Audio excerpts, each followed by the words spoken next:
Okay.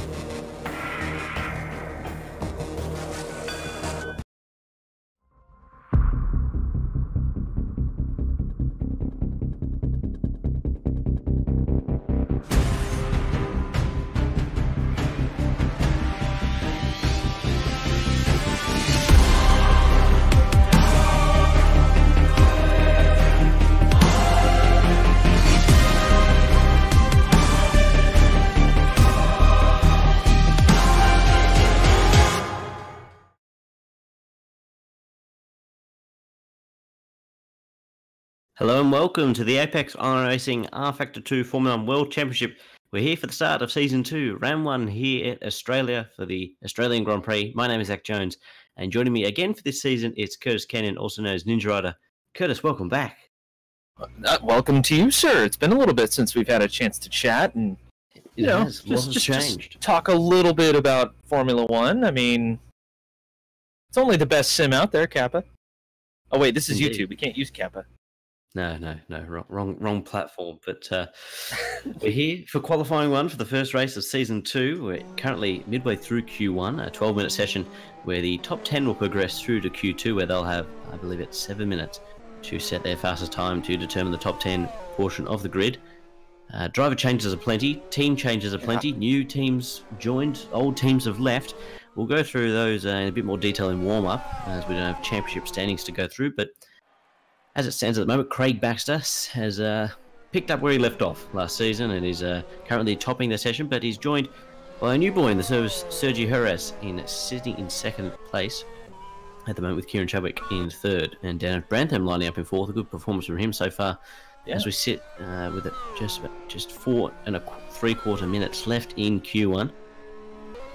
So little drive sitting around the bubble: Nick Brackey, Max Lister, Noah Chiller, Kevin Cox. Sort of all sitting around that region of getting into Q2, where they'll start on the tyres that they do their best lap on, if they are to get into Q2. But we'll see if there's anyone improving around that circuit at the moment. Have a look.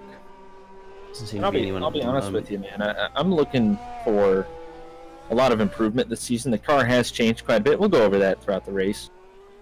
Yes. Yep. But a lot of the newer drivers I've noticed, other than a select few, have actually had a bit of a hard time trying to figure out this car and finding the grip, especially in the back. A lot of horsepower now. A lot of horsepower, building up to well over 1,000 brake horsepower now in these cars. A lot of speed and a lot of throttle control required. But if we can go on board with Craig Baxter, the current reigning champion, sitting in second place at the moment. He's actually on a flying lap, making his way through turn 3 now into turn 4. We can just see just how the car's handling this season, and he'll be the best guy to do so, as he is the reigning champion, the best driver in the field, making his way down onto Lakeside Drive. We can just see that he's going fairly decent so far. That is a purple first sector from Craig Baxter, as he makes his way up against the palm trees and the lake on the right-hand side. Trying to beat Philip Krause, the driver who's left Zesty Racing and has joined Sabre Racing to partner alongside Sam Carpenter, the team owner. Yes. A heartbreaking movement for myself, but we've rebuilt. Is it though? Is it a heartbreaking movement? Wow. It's never nice to see a driver leave, but we've brought in 2 new drivers this season. I think you do very, very well, I'm sure. Craig Baxter goes purple in the middle sector as he makes his way through the penultimate corner. Sorry, I had to put you on. Head on to the main straight activating DRS.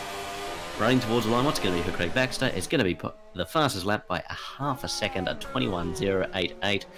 That'll definitely put him into Q2, as we've got 2 minutes and 23 seconds left in the session. See if there's anyone else improving. It looks like Juk Pekalali, sitting in 8th place, is on a flying lap. Has also changed teams this season. VRT this time round, moving Visual Sim Racing. You can see Chukapeka making his way through the penultimate corner, now heading towards the penultimate corner. Got to be very careful not to spin the car up on these low speed corners. Through the final corner, got to be careful not to hit the wall or run over the anti-cut curb on the left hand side. Activating DRS, running towards the line. What's going to be for Chukapeka Lalu? It's going to be third. 0.7 of a second off Craig Baxter's time, but third nonetheless, just ahead of Sergi for Surge Esports. As Sergi now goes and puts himself into second place, 1,000th ahead of Philip Kraus. See if there's anyone else improving. Dano Brantham is setting a lap, making his way through the final corner now is Dano for FAP Esports. Running towards the line, what's it going to be for Brantham? 5th place for Dano Brantham. So that's a really good lap there from Dano. He won't have any time to do another lap, but he might be safe. I would think Sam Carpenter is on the bubble, sitting in 10th place at the moment. Let's see who's looking to improve. Max Lister is currently making his way down the back straight, the third DRS zone on this circuit. The Zesty Racing driver debuting in a team, making his way in that beautiful orange, blue and white car. And there's traffic galore. It is peak hour traffic in Melbourne. And Max has had to pull out, and he's sitting in 9th, so he's got to hope that no one else improves, because he's really on the bubble. After that traffic stack up in the last corner, I don't think anybody's going to improve. My goodness. That was a lot of traffic, but we can see... That was Los Angeles epic levels of traffic. Sven Schubert sitting in 8th place, currently making his way through the penultimate corner, now into the final corner. Will he be able to get ahead? Sitting in 8th place. What's it going to be for the Sven? It's going to be 8th at best. Who else is improving? Bracky is improving. Nick Bracky sitting in 14th place at the moment. The Sabre Junior driver, the green Sabre. He's got traffic in front of him though, is Nick Bracky, so we shall see. Sam Carpenter currently sits in 11th. Lister's 10th. Chadwick's in 8th. And you can see Bracky getting really held up here. The car in front, I think it's Artu Niminen. But what's it going to be for Bracky? It's going to be 14th, so very minimal improvement there for Nick Bracky. Sam Carpenter sitting in 11th place, but he is on a lap, but he's got a car in front of him, and it's a default car, I think, that's really got in his way there. And I think it was Disco who got in the way. It's looking fairly good for Max Lister, I would think, at the moment. Sam Carpenter might be the only driver to knock him off his perch. O'Henlon may do something as well. But we shall see. Sam Carpenter making his way into the penultimate corner right now. He's gone. What's he looking like sector-wise? It was a fairly decent middle sector for Sam Carpenter, but we shall see as he runs towards the line. What's it going to be for Sam Carpenter? It's going to be 7th place, so pushes Max Lister to 11th on the grid. Ouch. Which may be a bit of a blessing in disguise, because free tyre choice could work into Max's favour with strategy. We shall see. There's other drivers still yet to complete a lap. Disco is making his way into turn number 3 now, but he's spun the car out, so we shall see. I think that's not going to be an improvement there for Disco. He'll be in 16th on the grid. And we shall see going a bit wide, so yeah, that looks like that'll be it. But at the end of Q1, it's Craig Baxter ahead of Kieran Chadwick, ahead of Sergi Haras, ahead of Philip Kraus, Jukka Pekalalu, Dano Brantham, Sam Carpenter, Noah Chiller, Matus Rados, Sven Schubert, rounding out the top 10, and they'll be progressing through to Q2 in a couple of moments' time to battle for pole position.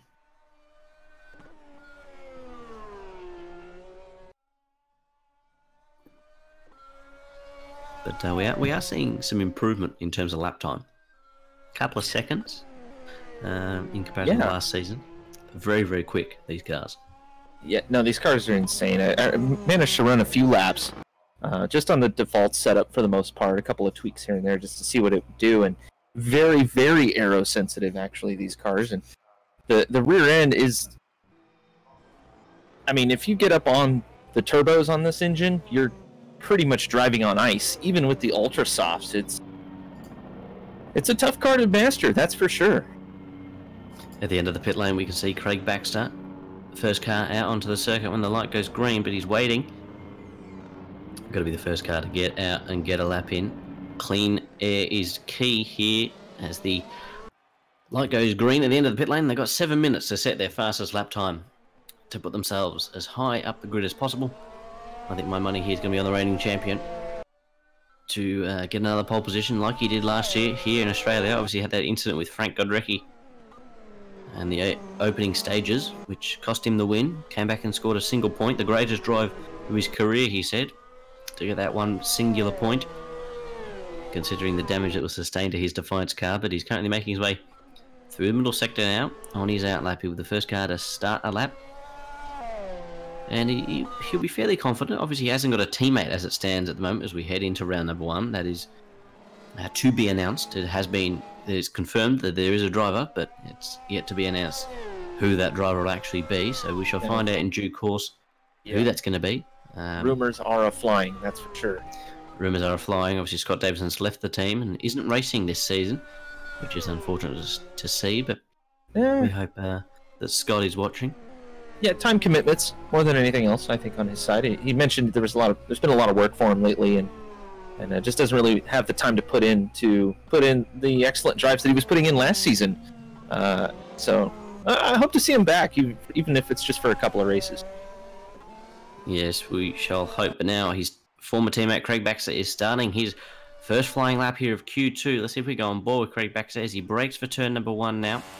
Into turn 1 and 2, got to carry as much speed as possible through the opening couple of corners. Activating DRS now, making his way down towards turn 3. Setting up speeds of 312 kilometers an hour, I think I saw there on the dash. Into 3, got to be careful. Oh, he has bumped the rears a little bit through on exit through 3, through 4. Now into turn number 5. Got to be careful to run over the anti-cut there. Settle the car into 7. Onto Lakeside Drive now. Got to hug the inside. The corner feels like it goes on forever. But he spits out now. Back onto the straight stuff and he aborts the lap. Yeah, he locked up the inside front there. That was on the right side. And just decided to call it. It's got some time, 4 minutes, so... He quite comfortably went purple in that first sector, but it's just been eclipsed by Sergi Harass. So let's see. Sergi sitting in 3rd place at the moment, just going through the corner where Craig pulled out a couple of moments ago. Now onto the lakeside, in between the golf course and the lake, making his way down towards the fast left-right. Got to be careful to keep the car within track limit, especially with that sausage curb on the outside. Make his way down Lakeside Drive towards the end of the 3rd DRS zone.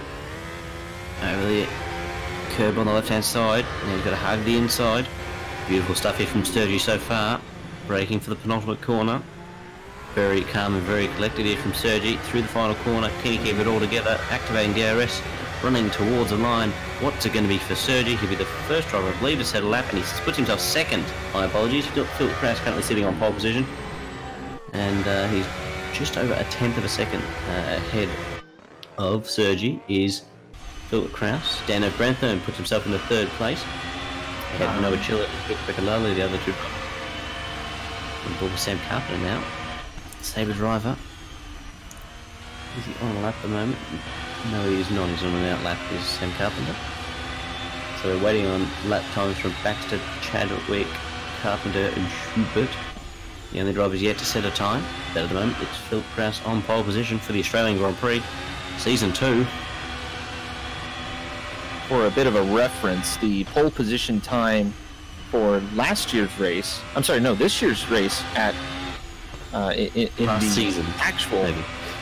The actual Formula 1. So I guess this season or this past season, 121.164. So this car is just a touch faster, but it is sim. They can push a little harder. Indeed. Speaking of pushing, here comes Sam Carpenter starting his first flying lap of Q2 with 4 minutes left on the clock, just under 5 minutes, left on the clock through turn 1 and 2. Keeps the car all under control, building up speed now, activated in DRS. Got to pick his braking point nicely, brakes in between about the 75 metre mark. Runs slightly deep there through 3, got to be careful not to get on the grass on exit. Through 4, got to be careful not to run over the massive sausage curb on the inside. 5, now 6, turn number 7. Very easy to get the car all out of shape, but he seems to be doing okay so far. Braking heavily now. Oh, the right-hander, bit of oversteer there, and he clips the wall there like Lance Stroll did in 2017. He keeps the car going though, heading up towards the fast left-right. Keep the car within track limits, and he just does to manage that. Braking heavily at the end of the DRS, the 3rd DRS zone on this circuit. Sam seems to have got everything hooked up so far. These are being personal best sectors, nothing purple as of yet.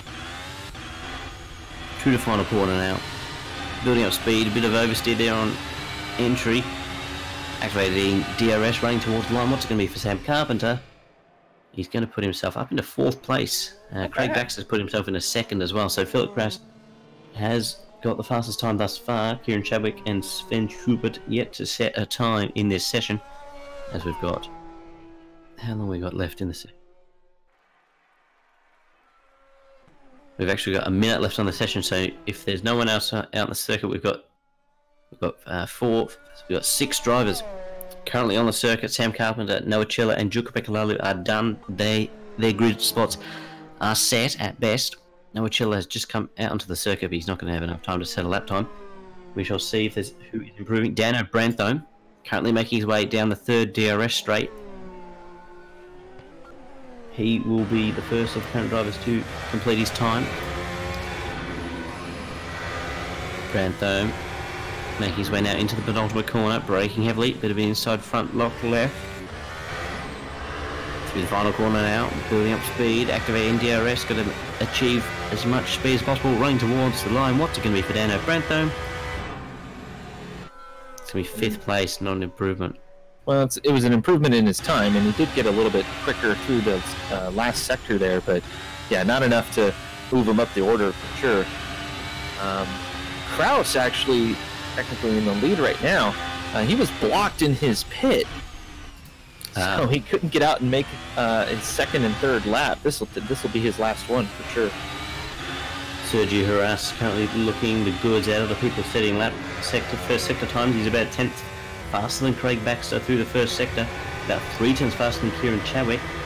Philip Kraus also slower than Sergi in the first sector, so Sergio Harassi could be on for a fantastic lap time. Could he jump the reigning champion and potentially the current provisional pole sitter, making his way into the penultimate corner now? Keep the car within track limits, activating DRS, running towards the line. What's it going to be for Sergio Haras? It's going to be pole position, 1/2 tenth of a second. But where is Craig Baxter and where is Kieran Chadwick? Here comes Kieran Chadwick. He's running towards the line. What's it going to be for Kieran Chadwick? 4th place at best. Philip Kraus has bailed out. Craig Baxter's running towards the line. What's it going to be for Craig Baxter as he comes towards the line? It's pole position by another 1/2 tenth of a second. Craig Baxter, the reigning champion, on pole position for the Australian Grand Prix here in Season 2. Wow, what a qualifying session. We had Philip Kraus on pole about 45 seconds ago, and he's been pushed down to 3rd. Craig Baxter on pole position ahead of Sergio Haras. 3rd place, it's Philip Kraus ahead of Kieran Chadwick. Sam Carpenter lines up in 5th place ahead of Dano Branthome. Noah Chilla lines up in 7th place ahead of Jukapeka Lalu. Jesus Rajos in 9th, and in 10th place, it's Sven Schubert. Wow, what a qualifying session. What a session indeed. Schubert decided to not partake in the 2nd qualifying session. Free tire choice. Free tire choice, and I think he's not quite comfortable with the car compared to others. So, he just wants to make sure he doesn't get in the way of anybody, which is always welcome in situations like these. Indeed. We shall now wait. They're going to have their warm-up session before we get into the race. We'll have a quick look now at the driver lineup. We'll just get them up now. As there has been changes aplenty up and down the grid. Indeed. We all over the place. Here they are. So we've got Defiant Racing have left. Scott Davison has left Defiant Racing, and another driver is yet to join. Has been locked in, but is yet to be announced, and we shall wait and see who that shall be. But moving to the team that finished 2nd in the constructors last season, Sabre Racing, they have lost Keen White. He's left the team, and instead they've managed to steal one of my drivers from last season, who has joined, partnered up with Sam Carpenter for this upcoming season, and they'll be looking to take the fight to Defiance. Ken just wasn't able to assist Sam in the early stages of last season, so they weren't able to have a go for the constructors title. So those two, a very, very strong pairing. We shall see what they can do in the early stages of this season. Moving on to KRT, well, KRT are no longer, so Zesty Racing takes their spot as the third best team. They've lost both their drivers in Nick Brecky and Philip Kraus, obviously going to different teams, both going to Sabre, Nick going to the Sabre Junior team, and Philip going to the Sabre main team. So they've picked up Kieran Chadwick, formerly from KRT, and Max Lister, who was very impressive in some of the races that he did in the latter stages of Season 1. So we shall see what he can do with a full race seat. Starting off here in Australia, starting from 11th, a very, very clever grid position indeed. So we shall see what he can do. FAP Esports, a brand new team to the grid. They've got Elfie Lawrence and Dano Branthome. Branthome looming around the grid last season, raced with Zesty Racing for a bit, and races a reserve for a couple of races as well. So he's got another full-time race seat for this season. VRT Racing have got Matsuis Rados and Jukapeka Lalu for this season. So Jukapeka, one of the standout performances later in the season with a couple of podiums, has found himself a new team. You know, I'll be honest with you. We did criticize Jukapeka for I wouldn't say questionable driving standards, but he was quite aggressive in the beginning of the season and had some odd showings. But later on, he became a very, very respectable racer, giving tons of room where it's needed. But he also got really fast, like very fast. Impressive qualifying times, and looking to build upon that success here this season. And I'm actually excited to watch him. It'll be interesting to see what he can do, especially with his teammate and a new team with such a large esports background. Next up, it's Thrive Vulcan Racing. Thrive and Vulcan were two separate teams last season. They've created a fusion for this season. They've got Mac Shepherd and Brandon O'Hanlon at the helm of their cars, which will be interesting to see. Mac obviously had some good form at the end of the season after struggling in the early stages of the season, but we shall see when he goes up against the like of Brandon O'Hanlon. Yeah, it'll be an interesting battle between the two of them. Next up, it's Royal Blue Racing, a team that faded away in the second half of last season, but has come back this season with Noah Chiller, formerly of Visceral Sim Racing background, and Artu Niminen, who I think is a fairly prominent sim racer in his own right, has joined Royal Blue Racing for this season. We'll see just how he can manage this car in his first race in AOR rFactor 2. Next up, it's RBA Racing with Danny Robbins and Mads Jensen, both racing today here for the opening race in Australia, starting a bit further down the grid than they probably would have wanted to, but good foundation to work upon and move up the grid in the latter stages of the race. Next up, it's Grus Simsport, a legendary team. Maybe older viewers will remember Grus Simsport from other leagues. Adam Crane and Kevin Cox, the iconic duo, have very notorious for running extremely low wings. So their tyre wear would be fantastic and their straight line speed would be insane, but then come to the corners they'd struggle a bit more. So we shall see if they continue that philosophy into this 2018 car. I can tell you this: if you try to run that setup in this particular car, you're going to have a hard time. Oh well, they like giving themselves a bit of work to do. But we shall see how they go. Ducks Racing Team, sitting with Timothy Androvsky and Dusko Amaramovsky, two very difficult names to pronounce, combined in a team together. They'll be looking to improve on their qualifying position, move up the field throughout the course of the race. Surge Esports have got Sergi Haras and Oscar Ortiz in their driver lineup for this season. A very exciting combination, a fantastic looking livery as well. Obviously Sergi starting in, I believe it's third for today's race. He's putting in a good showing. And Oscar's having trouble with his pedals for some reason. He had to actually leave the race. Hasn't been back yet, so not quite sure what happened with that. Well, hopefully he gets back in, because I'd like to see how these guys run. Returning Team VD Sport are back, and they've got Matthew Klepp and Ruben van den Hudding at the helm of their VD cars. Obviously, Geordie Zwires drove for them last season, but Matthew Klepp joins this season. No Wi-Fi Autosport. I've got Sesame Benatsky and Samuel Shepherd racing for them this season. A very exciting combination. We shall see how they go throughout the course of this season.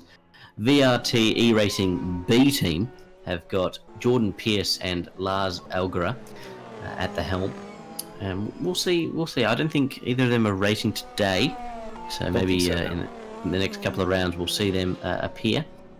But next up, it's Mansell Grand Prix with Oliver Corker and Sven Schubert at the helm. Sven obviously put himself into the top 10. A good performance for him.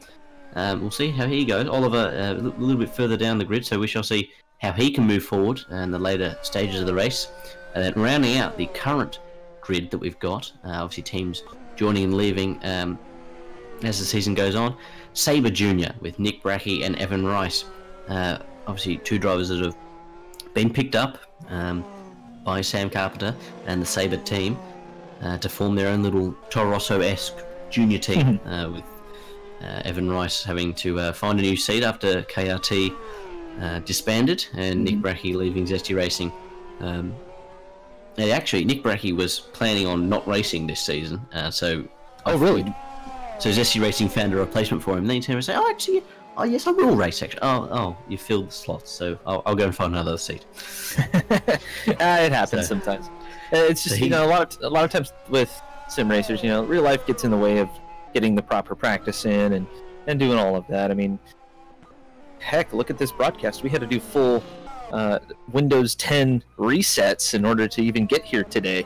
So it's just one of those things, and Nick Brackey's shown quite a bit of promise in the latter part of last season. So car handling wise isn't too different this time out. It does have a lot more power. The downforce has been tweaked a little bit, a couple things here and there, just minor tweaks to try to get it closer to the real thing as possible.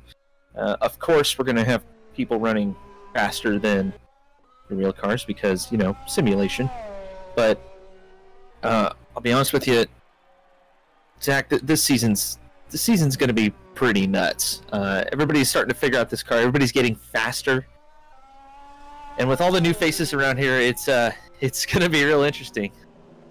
It'll be interesting to see if anyone can catch Craig Baxter. That's the main mission for everyone on the grid. Can anyone stop Craig Baxter from dominating like he did last season? Yeah, obviously the new faces probably stand the best chances. We don't really know how quick they are, and some people haven't raced against each other, so they don't know the speed.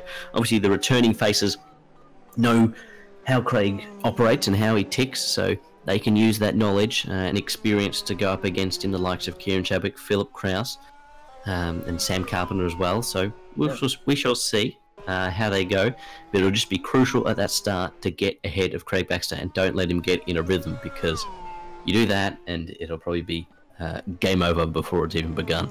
Well, and that's something that a few of these drivers have actually touched on during the practice session before the race.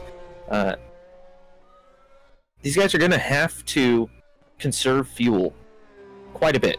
In fact, there's no refueling here. So for simulation racers that come from other series or other types of formula racing, there is no refueling at all here at AOR in the rFactor 2 League. So got to conserve the fuel quite a bit here. You're on the throttle for a significant period of time around this track. For those who don't know Australia, it is a very, very fast track, and the one guy that I think probably knows Australia better than anyone else here would be you, Zach, considering it's literally your backyard. Yes, I do live across the road from the circuit, real life. Yes, it is extremely quick if you're driving in a race car. Maybe not if you're riding on a bicycle.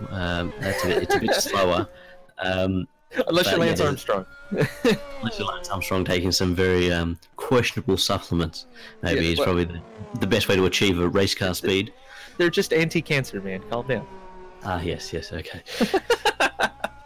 How could I be so foolish? But yes, it is a very quick circuit. The third DRS zone that's been added to this track as well increases the speed ever so much as well. So we'll see how that helps in terms of overtaking. The cars haven't got as much dirty air as the real life Formula 1 cars, so overtaking will be a bit kinder as well. So we'll see what happens at the start of the race, especially because that's where it's all going to kick off. But we're about to go to the race.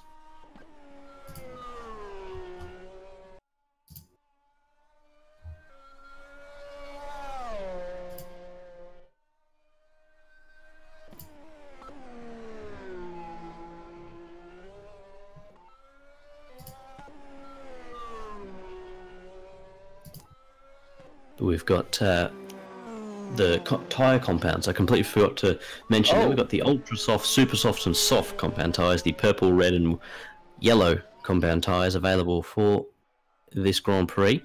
Yeah.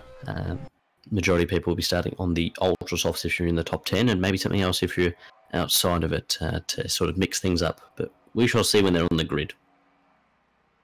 I expect to see a lot of softs going around the track, especially if you don't have the wing angle, and maybe they want the tire to last a little bit longer in the race. I don't know. We'll have to see. Just about to get underway, though. Yes, hello to Scott Davison. He is watching, and he's ready for the first round of Season 2. Thoroughly disappointed that he's not here. How dare he? He knows I mess with him, so.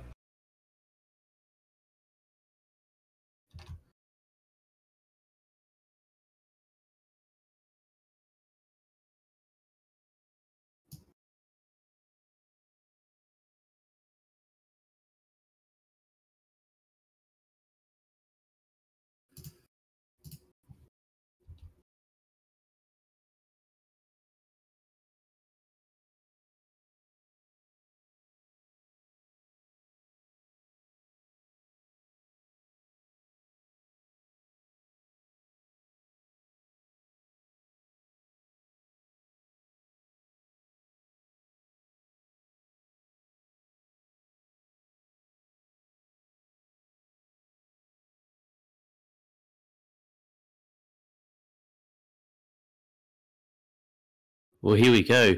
The first round of the 2018 season, .5, Season 2 of the rFactor 2 F1 Series. Craig Baxter on pole position for the first time this season. Not the first time in his career.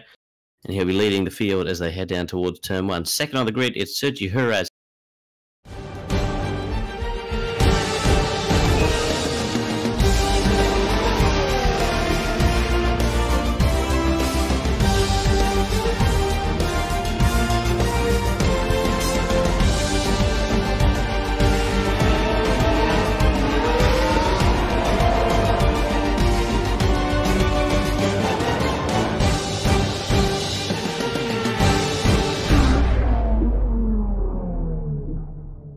Sitting 8th place, looking to improve. Mateus Rados, 9th place, a good showing on his first race here at AOR. And Sven Schubert, another first-timer, sitting 10th. In 11th place, it's the other Zesty Racing car, sailing on the soft compound tyres, I may add, Max Lister for his first race for Zesty Racing. Sitting in 12th, it's Kevin Cox for Gruss Sim Sport. 13th place, it's Brandon O'Hanlon for Thrive Vulcan Racing. 14th, it's Nick Brackey in the Green Sabre, the Sabre Junior team.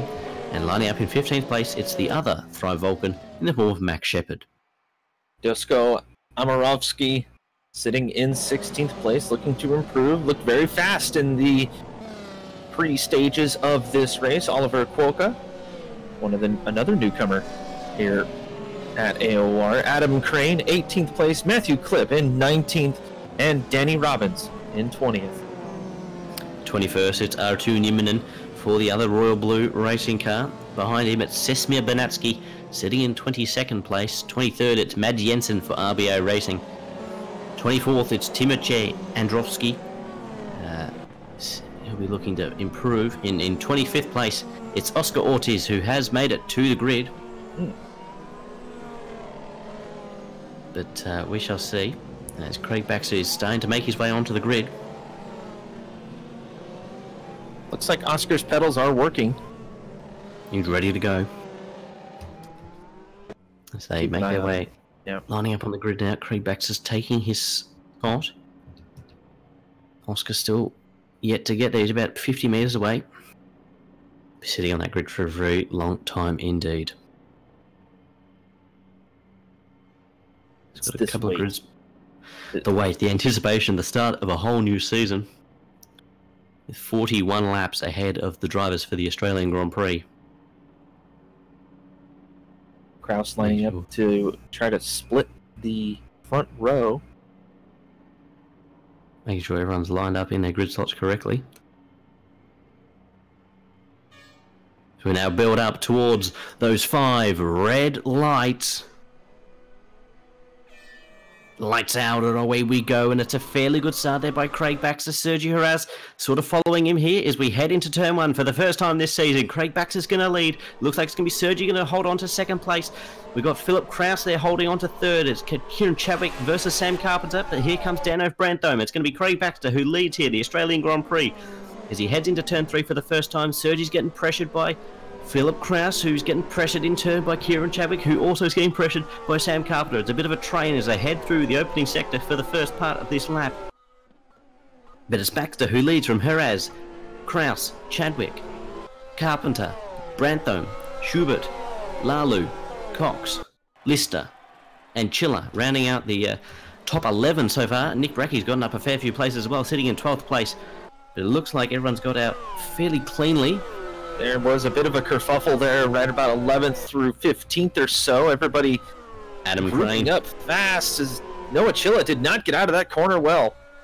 We've lost Chimoski and Androwski from the race. Adam Crane without front wing. Bruce, the return to racing, hasn't been straightforward as he would have hoped. Oscar leaving the scene of the accident. But we go back towards the front of the field. It's Craig Baxter leading the pack as he comes around the final corner to complete lap number 1 of 41 of the Australian Grand Prix. Round number 1 of season 2. It's starting to all kick off in the background. Sergi Haraz sitting in second place, holding station. Philip Kraus sitting in third. We can see a move in the background there between Schubert and Branthome. Very, very close between the two of them. Slipstreaming here for Schubert. Let's see if we can go on board with him now as he is hunting Dano Branthome down towards turn number 3. He is indicating he wants to go on the inside. Branthome makes a mistake though under pressure from Sven. Got to be careful not to crack under pressure here in the early stages of this Grand Prix. Lap 2. You can't go affording to make a mistake so early on in the Grand Prix. But he seems to have held off any attack from Sven in the early stages here, as it's fairly business as usual for Craig Baxter out in the lead of the race at the moment, sitting pretty about 2 seconds ahead of Sergi Haraz. Philip Kraus starting to get pressured from Kieran Chadwick. Obviously these drivers will be in different phases of the race and they're going to be aware of fuel, tyres, damage potentially if they've sustained any. Sam Carpenter's looking to the inside of Kieran Chadwick, sitting in what is 4th and 5th pace. But it looks like it's all settled down. Yeah, a little bit, but Chadwick is starting to look quite racy already here as we're nearing up on the 3rd lap of the Australian Grand Prix, and DRS is not enabled yet. I believe it goes enabled this time around. Craig Baxter goes purple, the fastest lap of the race thus far. Starting to really put his foot down. Speaking of putting his foot down, here comes Kieran Chadwick, sitting in the slipstream of Philip Kraus, the battle for the final podium place. Chadwick doesn't make a move though this time round. So go on board now with the Zesty Racing driver through turn number 4, through 5 now. You can just see Sergi there going wide, a couple of cars in front of him as well. Might be struggling on those tyres.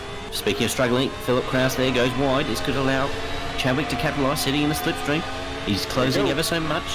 Is he going to go down on the inside? No, he thinks better of it. He knows that that isn't going to be a typical overtaking spot on the circuit. But there's a bit of a gap now forming between Carpenter and Branthome. We've got Max Lister currently sitting in 10th place at the moment on the edge of the points. Good showing from him thus far. Craig Baxter has checked out at the front. The gap sits at about 2 seconds. Could actually grow. Yeah, it's sitting at 2.2 at the moment. A good gap there for Craig Baxter. Oliver Quokka is fairly close to Nick Brackey as well. Kind of expected Craig Baxter to run away with this one. It's definitely one of his stronger tracks, and with it being on the newer car and all of that notion, he's got one of those right foots that are just absolutely perfect on the throttle control, and that's what this car demands. Just hearing news from Scott Davison, Sam and Philip are reporting that Kieran isn't saving as much fuel as he should be, and that Sergi will struggle by the end of the stint as well. So that's coming from Scott Davison. with the inside knowledge down in the pit lane. As it's looking fairly racy between Dano Brantham and Sven Schubert. As Oliver Quokka is fairly close as well to Nick Brackey. They're nose to tail. Sesmir Banatsky and Mads Jensen. This could be a battle here between the two of them. Banatsky versus Jensen. There's a front wing there off for one of the drivers who has lost their front wing. It's Danny Robbins. Danny Robbins has lost his front wing. The RBA Racing driver has lost his front wing. He's drifting it wide as a result. Jensen has gone completely sideways. That's bad. He's in a terrible spot to try to get turned around too. Sven versus Dano Brantham. It's getting very, very racy indeed between these two as we come into the final few corners. Let's see, will Sven be able to pass Brantham? He activates DRS. Here he goes. He's got DRS. Is he going to make a move into turn number 1? He's going to try and go round the outside. He's indicating. I don't think that's going to happen. Obviously, Sven on the slower super soft compound tyres in comparison to Brantham's Ultras. DRS yet again. Here he goes. He's going to go down on the inside into turn number 3. Who's going to be the last of the late break as he pushes him out wide? And that's Sven Schubert up now into 6th place in this Grand Prix. Muscles Dano Brantham down into 7th. Yeah, there was a bit of a touch there, but wasn't too bad. I think Dano tried to give him as much room as he could, and Schubert washed out just a little bit on the slightly less grippy tires, but it worked out well for him and finds himself in 6th place. Going to try to hunt down Sam Carpenter, who is flying right now. Indeed. I just said a little hello to Matthias Goldager, who is watching. Ooh. Well, hello. We've currently got Max Shepard versus Matthew Klipp, 14th and 15th place. It's fairly close on the road at the moment, as we've lost Matheus Radios and Timothy Androwski, sorry, my apologies, from the race so far, 2 retirements. In this race, Dano Brantham versus Sven Schubert back again. The gap is closing slightly, but Max Shepard's got the DRS on Matthew Klipp, heading down into the heavy braking zone. Sideways. Sven Schubert sideways through the final corner. Oh, this could allow Brantham to capitalise here. Here comes Dano Brantham, FAP Esports. Is he going to make a move into turn number 1, or could he get a fantastic run with those ultra soft compound tyres? Down into turn number 3. DRS activated yet again for Brantham. Here he comes. He's closing. He's gaining. He's gaining. Will he make a move down on the inside into turn number 3? He thinks better of it. He knows that that is not going to happen this time round. Yeah, early in the race, no need to push too crazy. He does have those ultra softs on, and they should be getting a little bit warm by now, possibly wearing out. I don't know exactly how long they will last. Based on my own testing, I was able to get about 7 laps out of them before they really started to fall off hard. So hopefully he hasn't pushed too hard while he was being chased by Schubert, as Schubert has the slightly less grippy super softs on, but they're going to last a few laps longer for sure. We'll have to see throughout the course of this Grand Prix. Max Shepard still fairly close to Matthew Klipp. The VD leading the Thrive Vulcan, 14th and 15th place, the closest battle at the moment on the circuit. I say that, Lalu is getting fairly close to Brantham as well, but it's sort of fluttering that gap. Here comes Shepard though on Matthew Klipp, DRS assistance now down on the inside. It's a fairly straightforward move there for Shepard. Klipp though looking racy, could go for a switchback. You've got to keep close to him though. There's a DRS detection point coming up here very soon for Matthew Klipp. Will he be able to capitalise with some DRS down the main straight? A good run through the final corner here could really give him some assistance. They're both on the super soft compound tyres. DRS activated for Matthew Klipp now. He's in the slipstream of Max Shepard. Let's see, will he be able to hold him off? Down on the inside into turn number 1. Here comes Matthew Klipp on Max Shepard. Shepard has to yield, and that's Klipp back up into 14th place in this Grand Prix. Oh, but here comes Max Shepard yet again. Switchback number 3. Here comes Shepard in the slipstream of Klipp, and he knows that that's not going to happen this time round, and he backs out of the move, and that's Klipp now solidly up into 14th place in this Grand Prix. Lalu versus Brantham versus Cox is getting fairly close as well. The battle for 7th, 8th and 9th in this Grand Prix looking fairly close at the moment. And Schubert right there as well. We've got a 4-way battle. Dude, yeah, this is a Ding, ding, ding. Let's go. Here we go. Ding, ding, ding, ding, you mean? The gloves are off, and here we go. The DRS activated, the third DRS zone. Here they come. It's going to be Brantham. It looks like it's going to be eaten up here by Jukabeka Lalu. A lock-up for Brantham. Sends him wide. Nose to tail for Lalu. Cox has got to realise that he's also got to be careful. There are cars in front that are trying to overtake as well. This could be a DRS fest down the main straight. I think Daniel Brantham's about to lose out big time here, as he's just starting to lose touch to Sven Schubert. Still got it. He's got DRS, but he hasn't got the slipstream like Jukabeka Lalu does. Is Lalu going to be able to capitalise not into turn 1, but maybe a good run through 1 and 2 into turn number 3? Could... Oh, no. One tyre fire. A little bit of oversteer there. Through turn 2. Doesn't allow him to close up. I think Brantham has his fuel turned up a little bit more just to stay in front of Lalu. And Lalu, having the slipstream, might as well save the fuel while he can. I don't think he thought that he could make that pass throughout this first sector of Australia, the Melbourne Park. Well, as they're sitting in the slipstream, they're saving fuel, so it's playing a strategical game. Oh, someone spun around. Who spun? Who we lost? I'm sorry, who was that? I'm unsure. I didn't see who that was.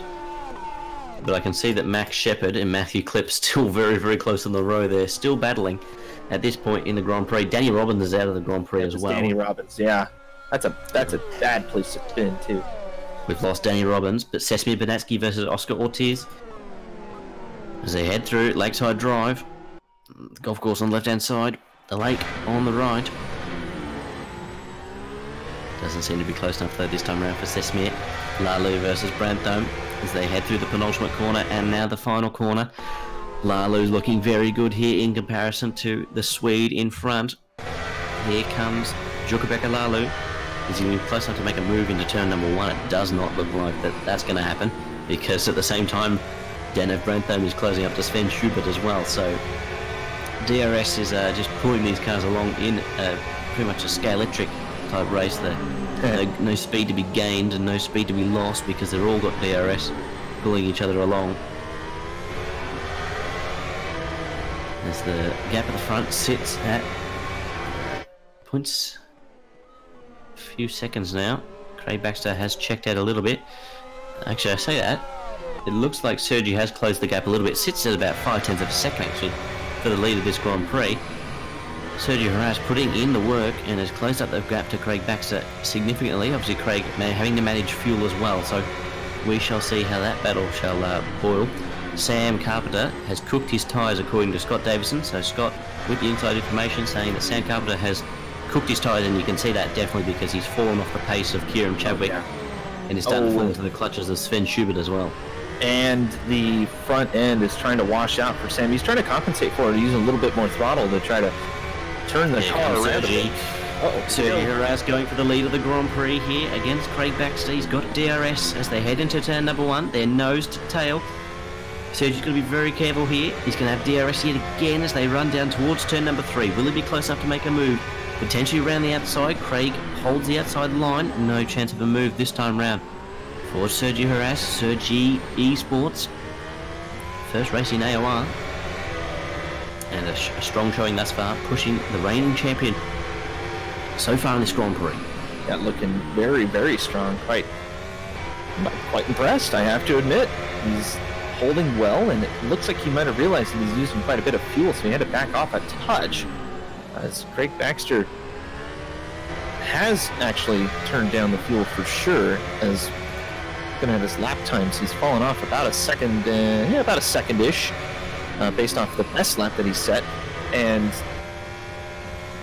we kind of knew that kind of coming in here, Zach. We knew that fuel was going to be an issue, and I believe it was even Craig himself that said at the start a lot of people are going to use too much fuel, and then they're going to have to back off way too much to even stay competitive.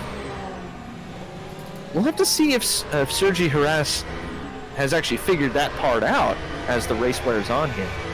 Well, sitting in the slipstream and the DRS here of Craig Baxter, who is currently weaving across the circuit trying to break it, is saving fuel by sitting in the slipstream of Craig Baxter. I think Craig will know that as well. If he can keep with him and save fuel, it'll definitely work into his favour. Just depends how much Craig has turned down that fuel. and has allowed Sergio to catch up, but Sam Carpenter has been passed by Chukapeka Lalu. Oh. That's because Sam Carpenter is in the pit lane, the first stop of the day, going under a set of soft compound tyres. That won't take him to the end, I don't think, but it'll take him a fair distance into this Grand Prix. Take him close. Last season, this one was a two-stopper for sure. We didn't have anybody go for a one-stop. Oh, sorry to interrupt. Matthew Klipp versus Dusko Ambrovsky. It's 12th and 13th place. They're going to be side by side now as they head into turn number 3. Klipp on the inside. Locker from both, and it looks like Klipp muscled him off the circuit. Max Shepard's getting involved as well. He wants to get himself up a few more positions. But it's Klipp up into 12th place in this Grand Prix, just behind, Sam Carpenter. Max Shepard currently looming large in the mirrors of Ambrovsky. And Vromovsky, and here we go. Will Shepard go to the outside? Ooh, potentially some moving under braking there from in front. That was potentially a very dangerous move. Max Shepard did well to avoid. There's a front wing off in front as well. Who has lost their front wing? It's it's a lap car. My apologies. I think it might be Mad Jensen. Yeah, it is. Yeah, Mad Jensen, a lap car, has lost his front wing. Back at the front though, Baxter versus Haraz. Kraus they are nose to tail. Philip Kraus coming into the pit lane for his first stop. The second Sabre in, and there's a few cars behind him. From I think that's Sven Schubert and Dano Brand as well. Yep. Big slide there from Sergio Haraz. Almost lost the back end, but he's managed to keep the car on the circuit. Hasn't lost too much time to Craig Baxter. As the grid order starts to flip about a bit with all these pit stops happening behind. The leaders haven't come in yet.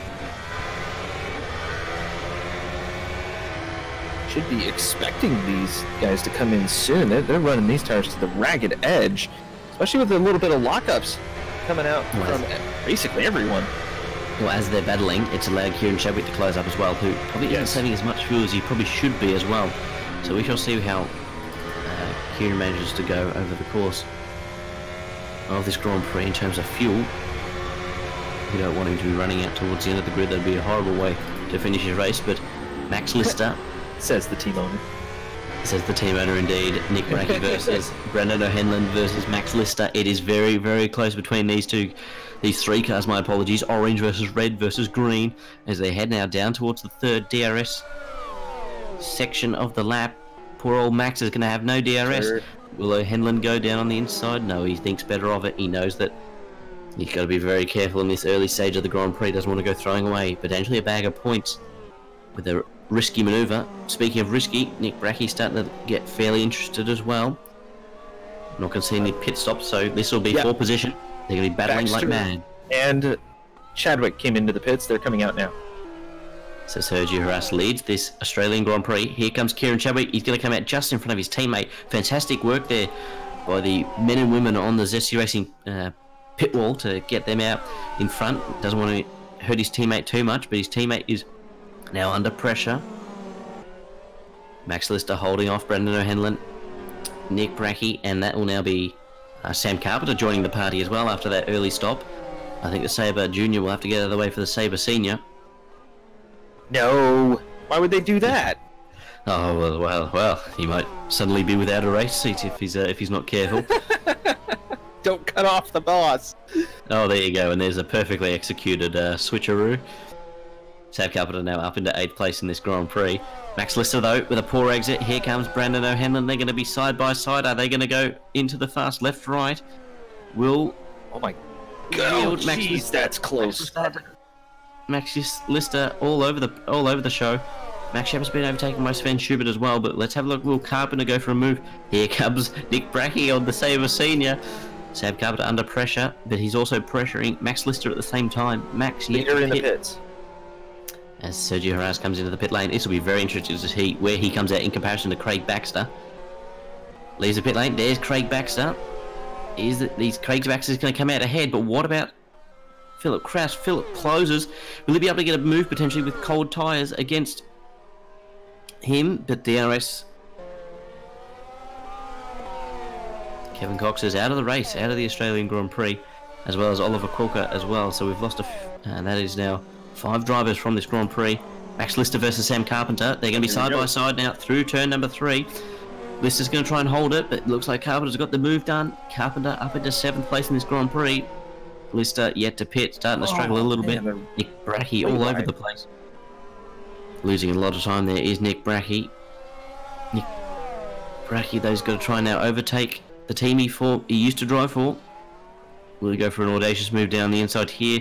A bit of a lock-up on both front tyres, putting the car under a bit of additional stress. Oh, big snap of oversteer there from Nick Brackey. Almost sent the car into the wall. Very, very lucky to keep the car on the straight and narrow. As Sam Carpenter's starting to pressure Brandon O'Hanlon. He'll get some DRS for his good work as well.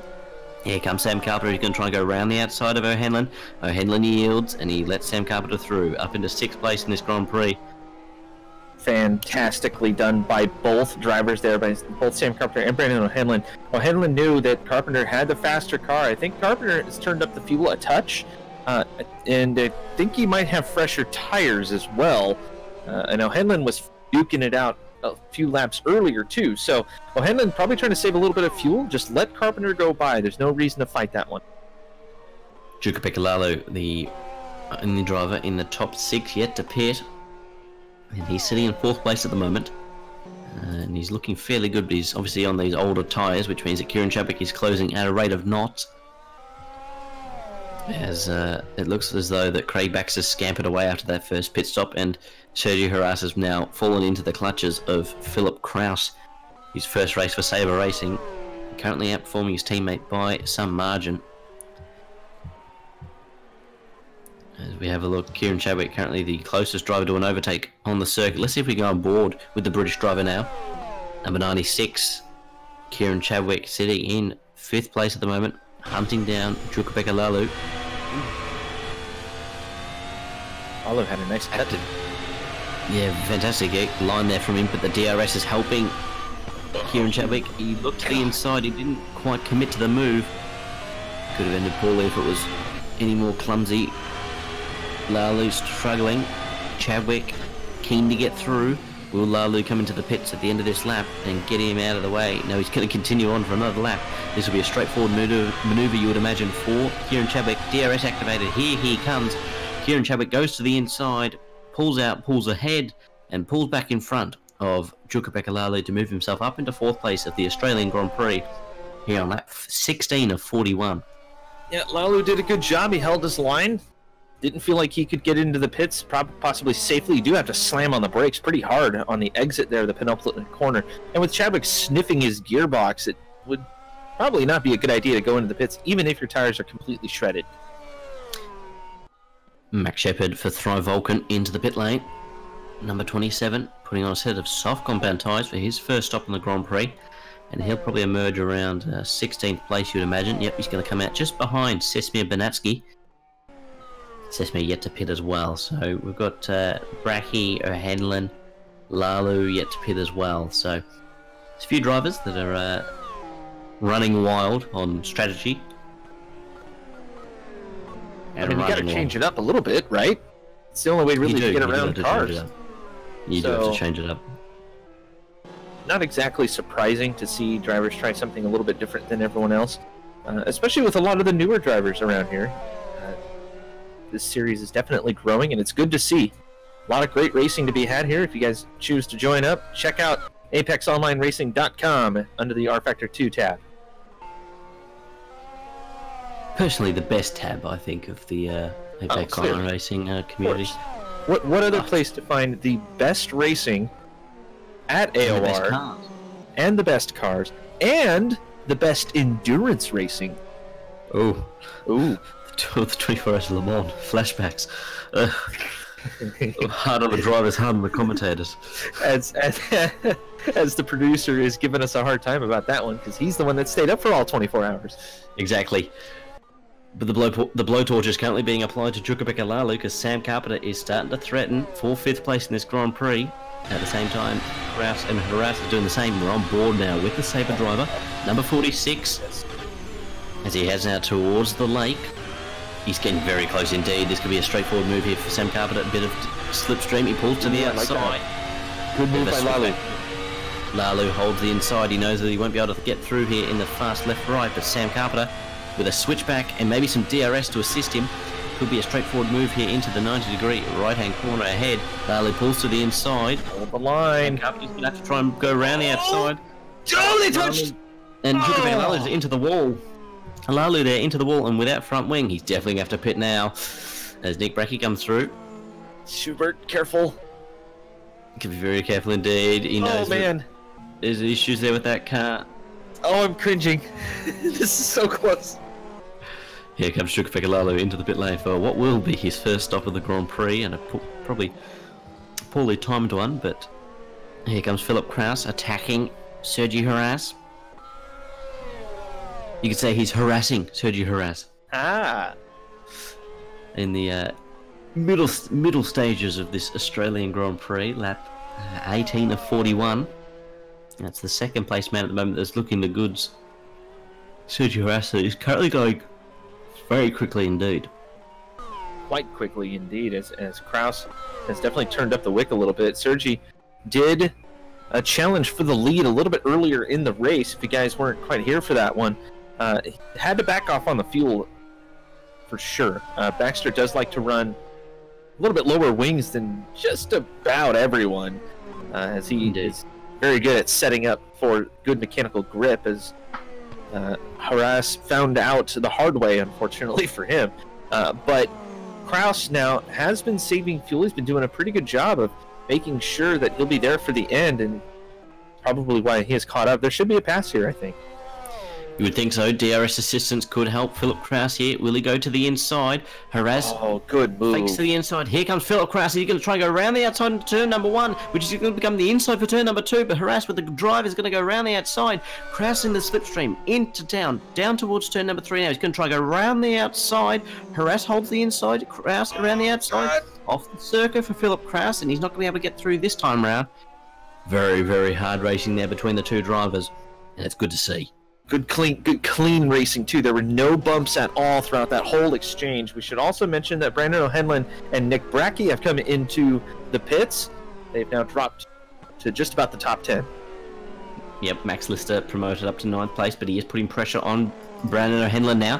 Slipstream for Lister. Will he go down the inside into turn number 3? No, he thinks better of it. He knows that this is still a long way to go in this Grand Prix if he wants to make it to the end. Sesame Benatsky, though, and Artu Niminen currently battling on the main straight down towards turn number 1. No move this time round, but Artu looking very close indeed.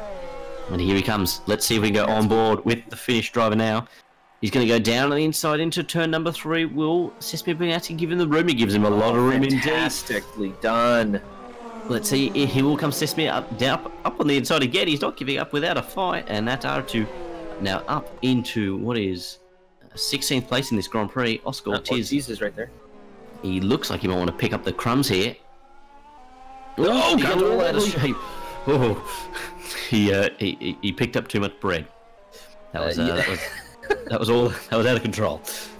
Dropped some of it too, I think, for the ducks there on the lake.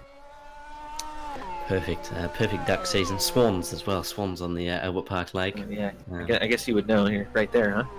Yep, I'll go feed the ducks after this race. Yeah, good move. Nice walk, I'm sure. This race has turned out to be quite a good one. We've had a few retirements, although some of the newer guys having a little bit of problems. Flow from Sesame. Here comes Oscar up on the inside. Sesame gives him the room. Will Sesame go back up on the inside into the penultimate corner? Oscar gives him the room, but it's a straightforward move there for Oscar Ortiz. And that is now Oscar up into 17th place in this Grand Prix. Closest battle at the moment on the circuit is Max Lister versus Brandon O'Henlin. Bit of a gap between them, but it's just starting to spread out and string out a little bit as the tyre wear, fuel, and dirty air starts to set in. Nick Brackey's closing up a little bit as well on Max Lister on those fresher tyres.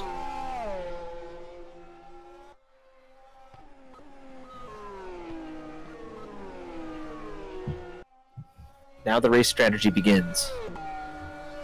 It does indeed. We've hit the midpoint of this race, 20 laps to go. And car setup going to be extremely critical at this point as to how it behaves under the mid-range of most of these tires. seen a lot of people on the softs, which I didn't expect that at all. Oh, here comes Nick Brackey on Max Lister. Bit of DRS assistance. Allowed him to get a lot closer than he probably thought he would have. There's a front wing off, though, in front as well. Here comes Max Lister. Nick Brackey versus Max Lister. Nick Brackey's going to go to the outside for turn number 3. Oh. Lister gives him the room, but it's going to become the inside for turn number 4. And that's that was close. Up into 9th place in this Grand Prix. Sven Schubert in front is without a front wing. Here comes Sven. Get out of the way, Sven. This could end poorly if he's not careful. No, he's careful. Careful enough. He lets them both through, but not without a heart attack. And here comes Lister, though. Allowed to capitalise on Nick Brackey's error. Ooh, Nick Brackey's on the edge.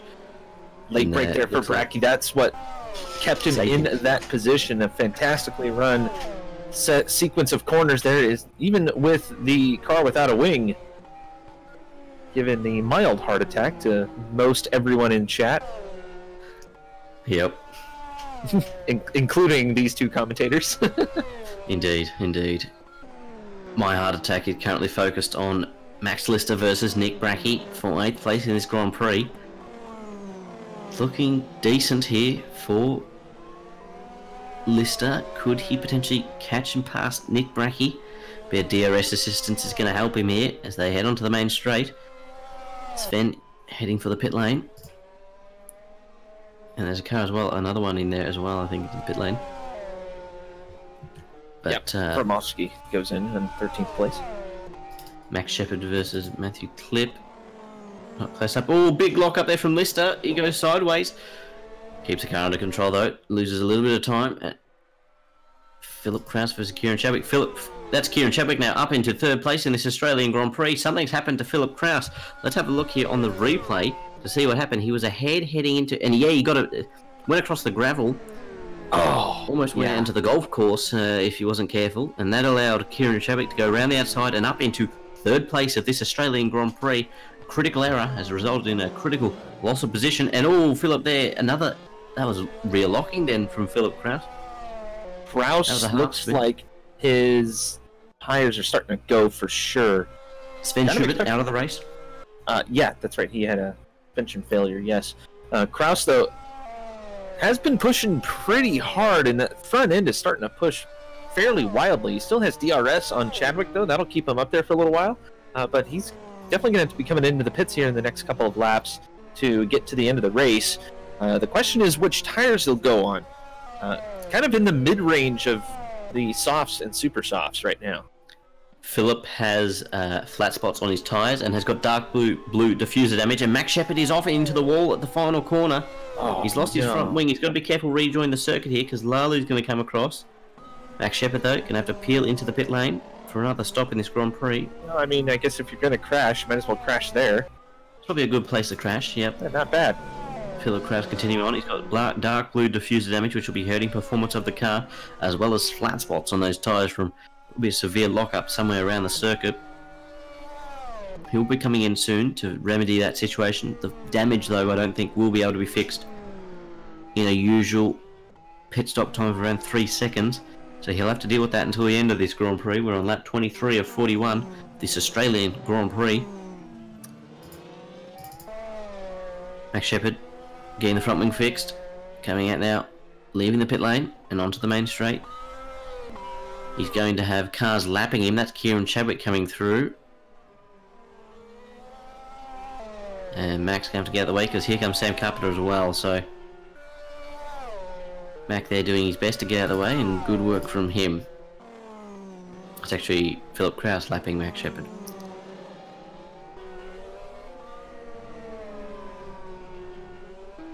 Across, looks like his tires are starting to go as well. The front end pushing quite a bit. And that's kind of how you know when drivers are starting to save fuel. They're getting on the throttle a little bit later than they normally would, and probably a little bit later than their setups really allow for. As the front end grip starts to go away, it's going to cause them a little bit of a headache just trying to keep the car straight and on the narrow. But Kraus, though, is still looking fairly racy as we move into the latter parts of this race. I do think, though, that anybody on those yellow sidewall tires are going to have to come in at least once more. Yeah, I think that's a given. Oh, big wiggle there for Kraus.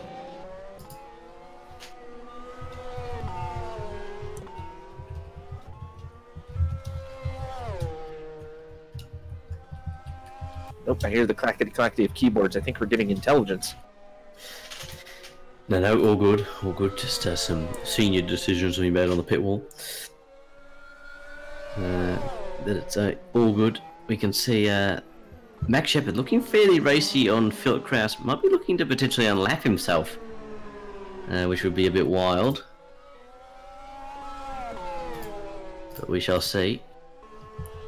Sam Carpenter's a few seconds behind, and Brantham is a very, very, very far behind Sam Carpenter. And no Henlin, a few seconds behind. Matthew Clips into the pit. Sorry, my apologies. Noah Chiller into the pit lane for his second stop of this Grand Prix under a set of soft compound tyres. Alright, so softs will get you to the end of the race for sure. Gotta be careful. Here comes Avramovsky. He's going to come out just in front. He is indeed. So good stuff there from Noah Chiller to come out in front. But here comes Disco. DRS assistance. No, he just goes with a straight slipstream. No DRS for you. Don't think it activated at that time around. Ah, there we go. He's just going to use his raw racing talent and speed to get past the Royal Blue in front. Sesame Bernatsky versus Adam Crane. Bernatsky's coming into the pit lane. Everybody is kind of spread out a little bit. Kind of a tough one to figure out who is closest and battles on the track as, again, tire strategy starting to show a little bit. Dano Brantham versus Brandon O'Hanlon is the battle at the moment. 6th and 7th place in the race. O'Hanlon with the slipstream, with the DRS. Is he going to go for a move down the inside of turn number 1? That would be very audacious. Allows for Brantham to make a mistake, though, through 1. Now through 2. Got to get a good run and some slipstream. Additional DRS assistance as well. Here he goes. Down on the inside into turn number 3. O'Hanlon's going to hold it. Oh!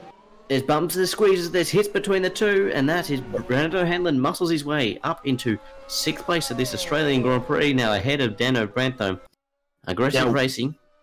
Aggressive racing, yes, but we need to give credit to Brantham on that one, as he did turn in a little bit too far, I think, on O'Hanlon, and he gave the position. The moment it happened, he was off the gas, did not press the issue, allowed the pass to happen at that point. A fantastic drive there from Brantham. Even though there was a bump, he let it go. There should be no penalty there. We were talking about the raw racing talent of Dusko a few moments ago. He's closing up on Noah Chiller. This could be a potential move between the two at some point in the not too distant future.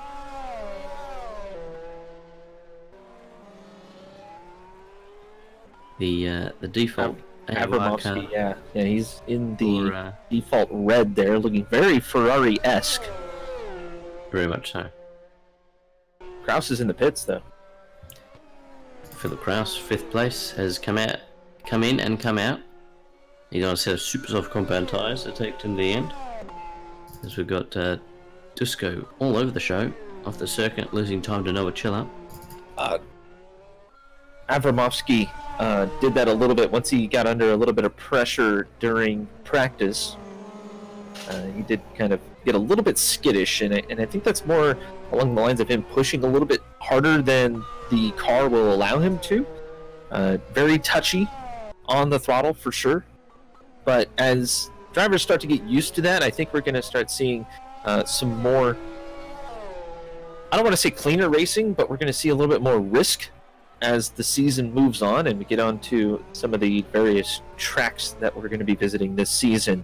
That sort of allow for the more flamboyant driver styles, if you will. Racing aplenty coming up this season. We've got a fantastic calendar for you ahead of this season. Next up, it's actually the Bahrain Grand Prix in 2 weeks' time, which will be a fantastic race under the lights in Sakir. But back to Melbourne on lap 28 of this Australian Grand Prix. Craig Baxter leads by about 3 seconds ahead of Sergi Haraz. Kieran Chadwick capitalised, and he's up into third. Sam Carpenter sits in fourth, ahead of his teammate Philip Krause. Brendan O'Hanlon in sixth. Brantham in seventh. Bracky eighth. Lister ninth. And Clip sitting in 10th. So, obviously some pit stops are yet to occur there up and down the field, but that's sort of a rough running order as it stands at the moment. Not a bad showing, really, from a lot of the AOR almost brand names when it comes to the rFactor 2 leagues. The seasoned veterans. The seasoned with a touch of salt. As yes. The only one really to kind of mix things up right now is Sergi Haraz, who's had a fantastic run so far. Manages to keep second place with a very good gap over Kieran Chadwick. And Chadwick was the race winner last time out, if I remember correctly. He was indeed. A famous KRT 1-2 as Max Lister, as my apologies, Sergi Haraz, and I believe Kieran Chadwick coming to the pit lane. Yep, they're both in the pit lane. Set of super soft compound tyres for Sergi as he leaves the pit lane. He's going to come out just, I think it's just going to be behind Max Shepherd, who's going to look racy. I don't know if he should overtake him though, because he is a lapped car. Max Shepherd came out in, behind Sergi Haraz. Thank goodness for Sergi, I'm sure. Oh man. Mac locked up, and now Max he's spun. A spin in turn 3. He's got to let Kieran Chadwick go through, and Chadwick's actually come out quite far ahead of Philip Krause. So P3 is looking ever so much better for Kieran Chadwick, and he's put on a set of ultra soft compound tyres. That's very bold to try and get to the end of this Grand Prix. To do 13 laps? Yikes! Yikes indeed. That's a bold move, Cotton. Very, very bold move. We'll see if it can pay off over the course of this next 12 laps of the Australian Grand Prix. But out the front, it's fairly smooth sailing as Craig Baxter comes into the pit lane for what will be his final stop of the Grand Prix. I believe he will not be passed.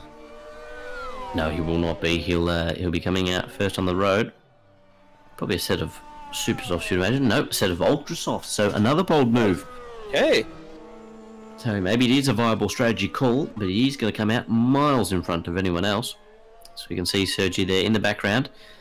Craig Baxter's going to put a car between himself and Sergi in the form of Adam Crane. Sam Carpenter, the tyre whisperer, comes into the pit lane. Tyre whisperer. I say that with a grain of salt. He's probably the opposite. He's admitted that. As he comes out on a set of super soft compound tyres, and he's going to come out just in front of Brandon O'Hanlon, who is putting pressure on for position for 5th place in this Grand Prix. Let's see if O'Hanlon can start to put the blowtorch on. Obviously, he's yet to pit for a second time, but we shall see. Jukapek Lalu versus Matthew Clip. Clip comes into the pit lane and diffuses any chance of a battle we had between those two. And as O'Hanlon is currently the closest driver on the circuit to a car in front, we shall see if he can close up and pass Sam Carpenter, what would be a very interesting mover, to say the very least. Yeah, no, it would definitely be extremely interesting to see something like that. Oscar Ortiz is in the pits now. He's made his way up to 14th. Not bad, just staying on the lead lap for the most part. He was the driver right before the race started that had pedal issues. It looks like he sorted that out. And going fairly well, all things considered. Indeed, yes, he's worked well, and he's worked his way up the grid, and that's all he can really ask to be done. It's just keep consistent, keep calm, and get yourself to the end of the Grand Prix, and you put yourself in a pretty good situation. As Craig Baxter goes purple in the final sector, really sad to use those ultra compound tyres. Yeah, you can tell Australia is starting to catch up to my co-commentator here. My apologies, yes. This might be his home race, but it is something along the lines of 5 a.m. there. So yes. we are starting to near the latter stages of this race, so don't worry, Zach. You will be able to literally knock out in just a few moments, I'm sure. But Craig Baxter does lead this race And he has actually lost his purple title to Philip Kraus with a 124.027. Fantastic run there. Sergi Harris has actually had a better lap than Craig Baxter, according to the live timing, but Baxter has now gone purple in the middle sector. And it looks like Noah Chilla starting to challenge Juka Pegala for the top 10 spot as Chilla runs just a touch wide there coming out. And onto the golf course sector now is what I'm going to start calling it now.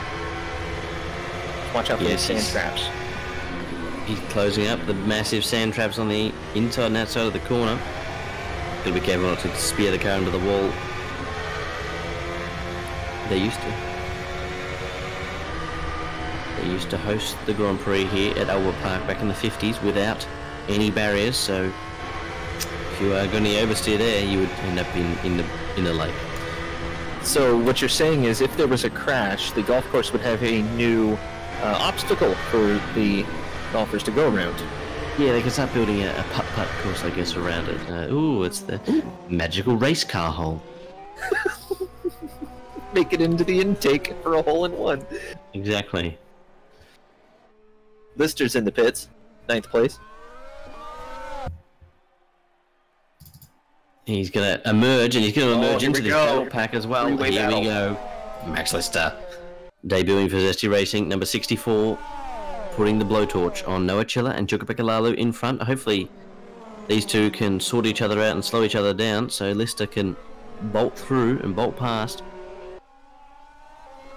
Obviously Chilla has pitted for a second time. Lalu is not going to be pitting for a second time, I don't think, due to the fact that he went so long in this race. Got to try and make those tyres last though, and that'll be a challenge.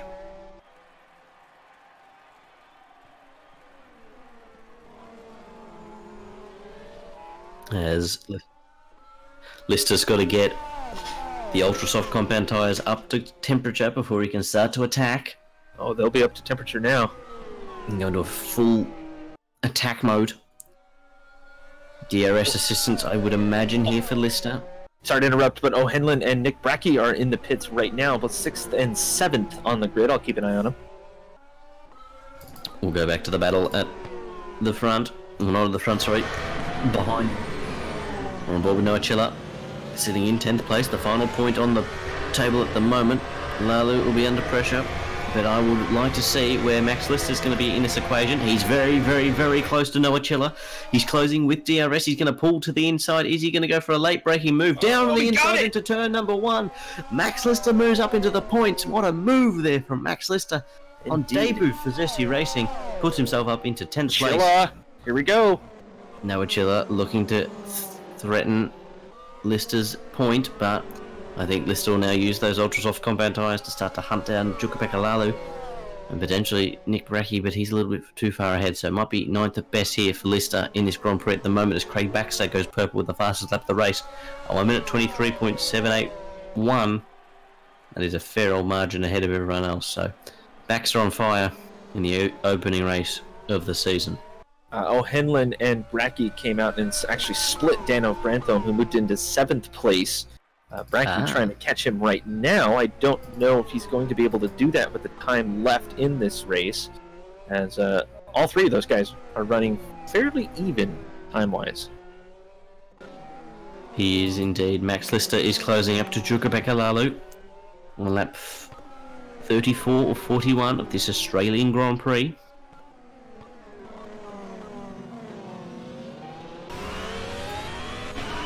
They go through the final corner now. DRS will be assisting Max Lister down this main straight. And here he comes. He's going to go to the inside like he did 1 lap ago. Down to the inside goes Max Lister and up into 8th place of this Australian Grand Prix. Nick Brackey has dropped down quite far as well because Brackey was ahead and he's actually coming to the pits again. So Brackey had to make another stop, a 3rd stop.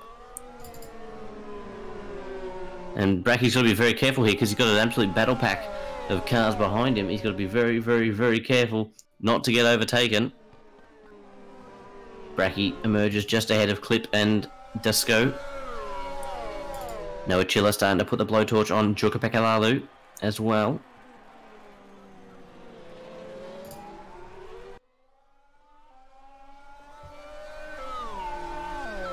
So 14th place and down are now a lap down as Baxter makes his way around the course at the breakneck speed that he usually does.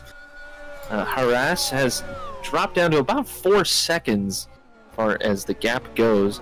And give or take 5, kind of hovering in that area. We're hearing from the pit lane that Scott Davison has reported that Adam Crane took out Max Shepard and cost Sam Carpenter as a result 3 seconds in the battle, and Nick Brackey had to stop for a speeding in the pit lane infringement. Ah, what? Gotta bind that button, sir. Gotta bind the button indeed. Sam Carpenter, he has lost a bit of time, but Hanlon still very, very far behind Sam Carpenter, so Sam will be at 5th at worst, and I don't think anything else is going to change there for Sam, because his teammates are quite a few seconds up the road, and then in terms of cars in front of him, it's Kieran Chadwick a few more seconds up the road, and then Sergi is miles ahead, and so is Craig Baxter, so we shall see. He's in the pits, so he's a lap down now, but showing a lot of speed, a lot of promise here in this race. I have to admit, I am impressed. He was running a little bit wild in the practice sessions. I think he was just trying to get used to the fact that these cars are absolutely quick. He's going to come out in the battle here with Oscar Ortiz as well, so let's see if Oscar can close up and pass him. DRS assistance, not this time around. It's going to have to be raw slipstream here down into turn number 3. Will Oscar go for a late braking manoeuvre? Not this time around. No. We go on board with Oscar now. This is good to see from a debutante. Oh! That's not so good to see from a debutante, but it's going to happen anyway. Yeah, and I mentioned before, Avramovsky gets on the throttle a little bit quicker, I think, than just about everyone else on the track. And he gets on it heavy. He's starting to figure it out, though. He's actually gotten a lot better as this race has gone on. Cesar Benatsky's been disqualified from the race for something. Probably ignoring a penalty that may have been applied to him. Possibly, but yeah.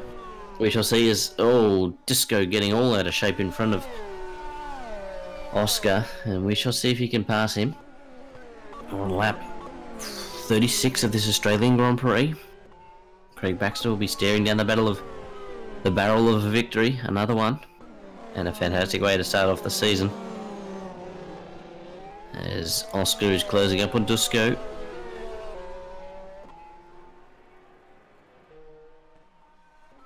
DRS assistance and slipstream will be helping him.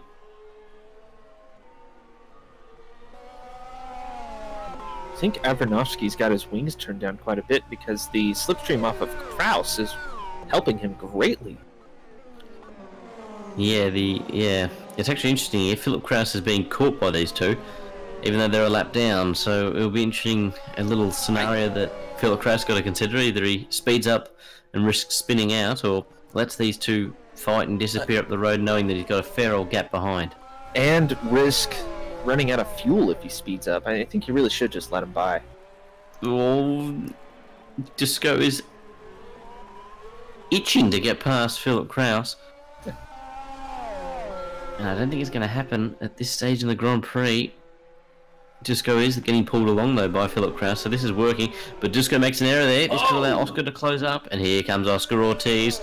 Slipstream and DRS for the both of them, but it's allowing Oscar to close up more out of the two of them. Oscar's just to make sure that he remains consistent here, because Disco is eventually going to make a mistake that will lead to an overtake.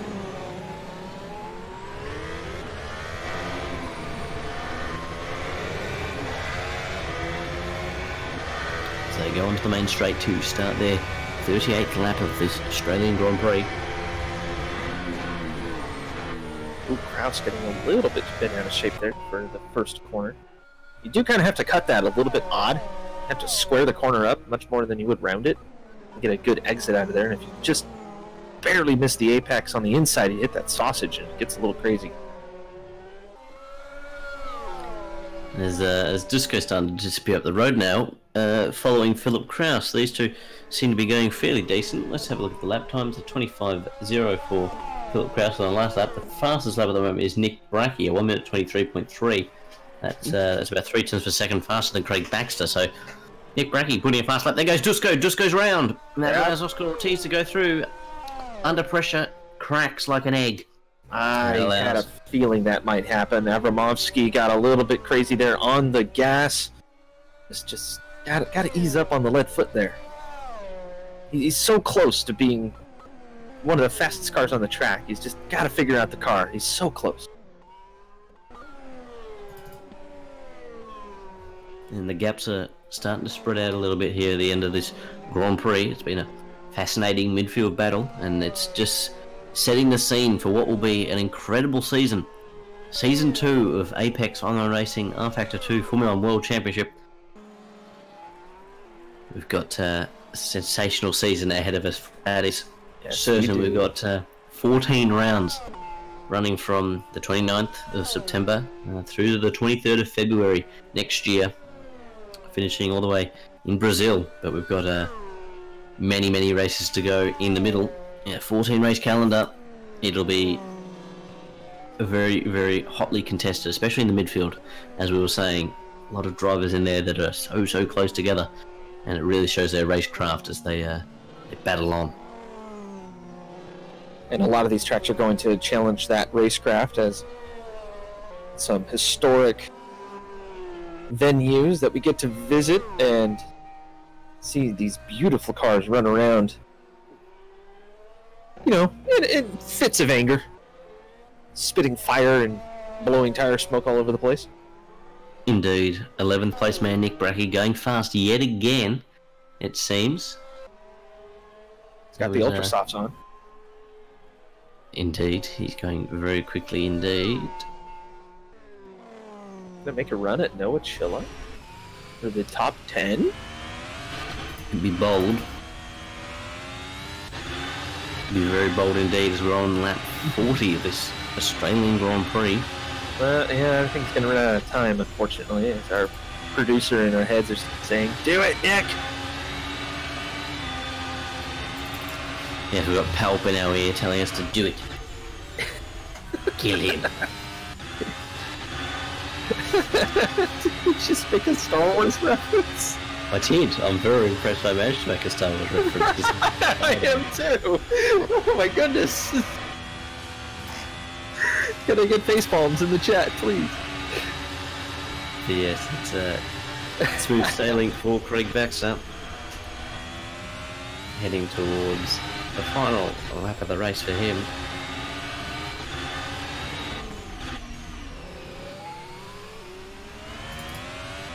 As Craig now comes towards the penultimate corner, he's going to be starting the final lap of this Australian Grand Prix. And what a race it's been from him so far. Dominant is probably the best way to describe it, I would imagine. Yeah, but I mean, he was challenged a few times by Sergi Haras, and who's also run a fantastic race. Managed to slot himself in solidly in the second place. But Craig Baxter, a very clean race. The lapped cars seem to be getting out of his way fairly well.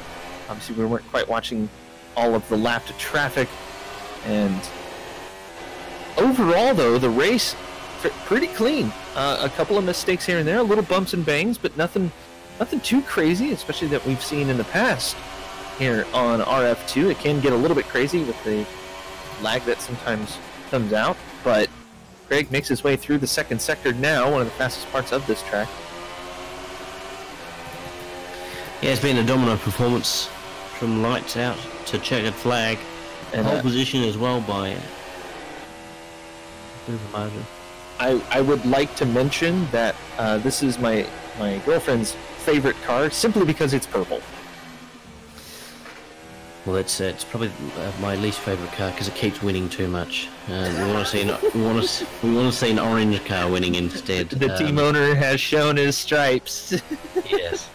Because as Craig Baxter comes around the final corner, it's going to be the Australian Grand Prix, the victory, the first race of the season.